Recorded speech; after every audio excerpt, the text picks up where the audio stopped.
Untuk memahami peristiwa bencana di sekitar lereng Gunung Slamet yang meliputi wilayah Kabupaten Pemalang, Purbalingga, Banyumas, Tegal, dan Brebes, kita perlu melihatnya secara menyeluruh dari sudut pandang tata ruang dan kondisi alamnya. Berdasarkan pemetaan spasial, lokasi pertambangan berada cukup jauh dari daerah aliran sungai atau das. Jaraknya mencapai beberapa kilometer dengan perbedaan elevasi yang signifikan. Secara geografis, area pertambangan tidak berada pada jalur aliran air maupun kawasan tangkapan banjir. Peristiwa yang terjadi merupakan dampak dari fenomena hidrometeorologi.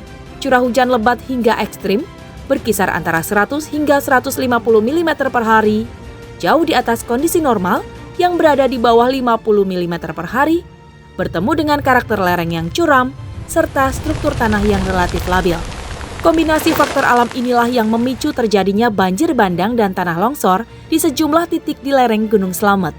Jadi untuk yang Pemalang, ini lokasi tambangnya ini ada di bawah, ini lokasi banjirnya ada di sini nih, yang ada di Penakir maupun di Moga. Ini elevasinya selisihnya adalah 400 meter, jadi tambangnya ada di bawah. Yang Purbalingga sama ya dengan Pemalang, jadi posisi tambang ada di bawah. Ini ada perbedaan jarak itu 10,94 km ya. Ini posisi yang bencana kemarin. Dapat disimpulkan bahwa kegiatan pertambangan ini tidak berpengaruh terhadap kejadian bencana. Ada yang namanya daya dukung dan daya tampung lingkungan ya. Jadi kemampuan lahan untuk melindungi dari tekanan ya, itu juga mempengaruhi. Jadi misalnya ketika curah hujan yang tinggi yang sangat besar, kemudian tutupan lahannya sangat baik, rapatannya sangat tinggi, mungkin dampaknya tidak terlalu besar. Kalau dari pencermatan kami, selain tingginya curah hujan, ini juga kombinasi kerapatan ya di daerah aliran sungai, kemudian kelerengan yang curam, ini menjadi penyebab utama. Kemudian juga erosi ya dari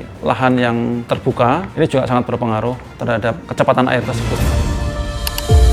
Pemerintah Provinsi Jawa Tengah juga sudah mengusulkan kepada pemerintah pusat agar Gunung Slamet dijadikan sebagai taman nasional agar memberikan banyak manfaat mulai dari menjaga kelestarian hutan, mendukung lingkungan hidup, mengurangi risiko bencana, melindungi keanekaragaman hayati, hingga memastikan pemanfaatan hutan tetap berkelanjutan.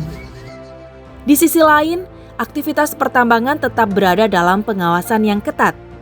Pemantauan lingkungan dilakukan secara berkelanjutan untuk memastikan seluruh operasional berjalan sesuai dengan ketentuan dan tidak menimbulkan dampak ekologis.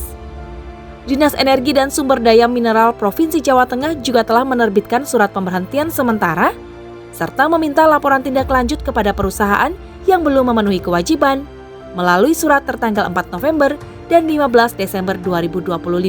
Kami juga sudah melakukan penataan kegiatan pertambangan dan memberikan surat-surat peringatan teguran bahwa saat ini kami sudah memberikan peringatan kepada seluruh pelaku usaha tambang di Jawa Tengah agar melakukan kegiatan sesuai ketentuan administratif, ketentuan teknis, good mining practice maupun ketentuan lingkungan. Dari analisis teknis yang sudah dilakukan oleh teman-teman kami, longsoran terjadi pada lereng-lereng terjal di tubuh Gunung Slamet dikarenakan curah hujan yang ekstrim beberapa hari, sehingga tanah-tanah gembur atau tanah-tanah subur, apapun vegetasinya, apabila terjadi hujan angin, tanaman-tanaman itu akan melakukan pergerakan yang mengakibatkan akar-akar pohon itu terangkat dan menggemburkan tanah di sekitar di mana dia tumbuh.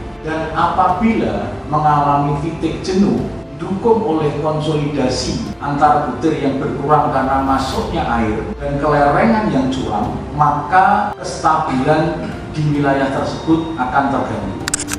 Memahami bencana berbasis data dan peta adalah langkah penting agar publik mendapatkan informasi yang utuh dan berimbang. Kenali dan mitigasi potensi bencana sedini mungkin agar kita tetap waspada. Jaga dan rawat bersama kelestarian lingkungan. Pantau informasi cuaca dari BMKG dan jika terjadi kondisi darurat bencana, bisa menghubungi BPBD Jateng.